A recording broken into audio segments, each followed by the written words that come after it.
ನಮಸ್ಕಾರಗಳು ಗೆಳೆಯರೇ. ದಿವ್ಯಾನಂದ ಮೂರ್ತಿ ಮಾತಾಡ್ತಾ ಇದ್ದೀನಿ ದಿವ್ಯಾರೂಪ ಚಾನಲ್ನಿಂದ.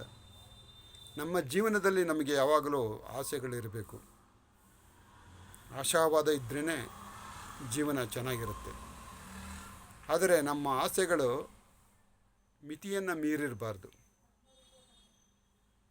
ಒಂದು ನಮ್ಮ ಜೀವನದಲ್ಲಿ ನಾವಿಟ್ಟುಕೊಂಡಿರುವ ಗುರಿ ಮತ್ತು ನಾವು ಅದಕ್ಕೆ ತಲುಪುವಲ್ಲಿ ಪಡಬಹುದಾದ ಪರಿಶ್ರಮ, ಇದನ್ನೆಲ್ಲ ನಾವು ಯೋಚನೆ ಮಾಡಿ ಒಳ್ಳೆಯ ಗುರಿಗಳನ್ನಿಟ್ಟುಕೊಂಡು ನಮ್ಮ ಆಸೆಗಳನ್ನು ಈಡೇರಿಸಿಕೊಳ್ಳುವ ಪ್ರಯತ್ನಗಳನ್ನು ಮಾಡುವುದು ಅತ್ಯಂತ ಒಳ್ಳೆಯದು. ಆದರೆ ನಮ್ಮ ಆಸೆಗಳಿಗೆ ಒಂದು ಮಟ್ಟದ ನಿರ್ದಿಷ್ಟವಾದ ಮಿತಿಗಳಿರಬೇಕಾಗುತ್ತೆ. ಅತಿ ಆಸೆ ಯಾವತ್ತೂ ಒಳ್ಳೆಯದಲ್ಲ. ಅದಕ್ಕೆ ಒಂದು ಚಲನಚಿತ್ರದ ಒಂದು ಹಾಡಿನ ಪಲ್ಲವಿ ನೆನಪಾಗುತ್ತೆ ನನಗೆ.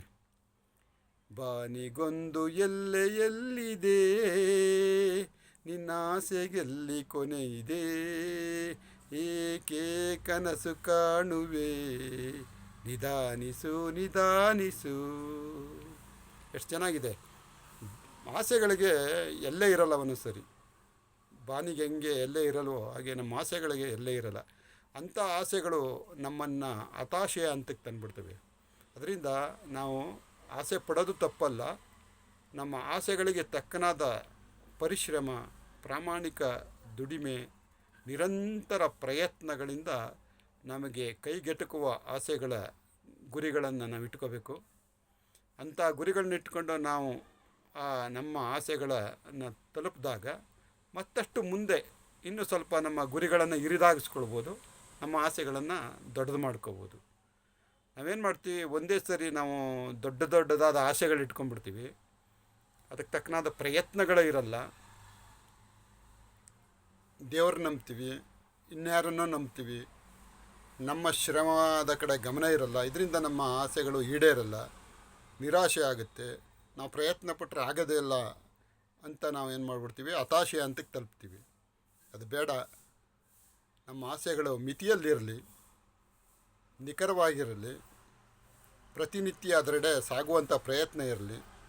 ಹಾಗೆ ಸಣ್ಣ ಸಣ್ಣ ಆಸೆಗಳನ್ನು ಈಡೇರಿಸಿಕೊಂಡ ನಂತರ, ಸಣ್ಣ ಸಣ್ಣ ಗುರಿಗಳನ್ನು ತಲುಪಿದ ನಂತರ ಮುಂದೆ ಸ್ವಲ್ಪ ದೊಡ್ಡದಾದ ಗುರಿಗಳನ್ನ ಇಟ್ಕೋತಾ ಸಾಗೋಣ.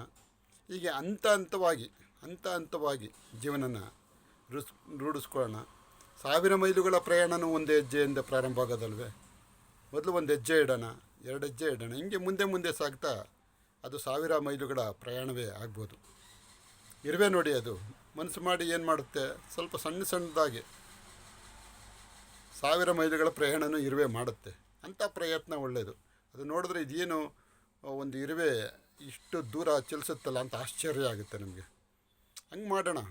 ನಾವು ನಮ್ಮ ಆಸೆಗಳನ್ನು ನಿಯಂತ್ರಣದಲ್ಲಿಟ್ಕೊಂಡು ಆ ಥರ ನಮ್ಮ ಪ್ರಯತ್ನಗಳನ್ನು ಜಾಸ್ತಿ ಇಟ್ಕೊಂಡು ನಾವು ಮುಂದುವರೆದಾಗ ಖಂಡಿತ ನಮ್ಮ ಆಸೆಗಳು ಸಾಫಲ್ಯ ಆಗ್ತವೆ. ಒಂದು ಆತ್ಮವಿಶ್ವಾಸ ನಮ್ಮಲ್ಲಿ ಬರೋಕ್ಕೆ ಸ್ಟಾರ್ಟ್ ಆಗುತ್ತೆ. ನಾವು ಯಾವುದೇ ನಮ್ಮ ಗುರಿಗಳನ್ನು ನಿಖರವಾಗಿ ತಲುಪಬಲ್ಲೆವು ಅಂತ ನಮಗೆ ನಮ್ಮ ಚಿಕ್ಕ ಗುರಿಗಳು ಈಡೇರಿದಾಗ ಪ್ರಾರಂಭ ಆಗುತ್ತೆ.